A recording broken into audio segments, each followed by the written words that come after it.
ماني ناسي عناب الخالي سنتين تسع الكرة في الميدان. شوف الكرة على طول ماشي موقف جميل واحد واثنين حط الكرة جول لابد من ان يكون حكم صارم الليلة من اجل لان المباراة قوية جدا بالنسبة للفريقين، لان المباراة كبيرة جدا.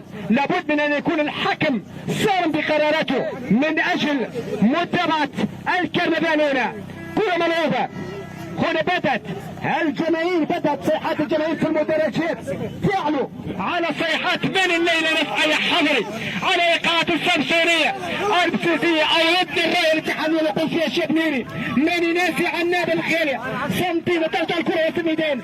شوف الكرة على طول ماشي موقع جميلة واحد واثنين حط الكرة جول حط الكرة حط الكرة اللي على الكرة بعيدة على الكرة على الكرة روني على طول يمشي روني كان بامكانه يفتح الكرة ولكن روني مرة ثانية كرة بعيدة ترجع كرة في الميدان. محمد عايش على طول ترجع مرة ثانية عن طريق وسط الميدان مقطوعة يمشي روني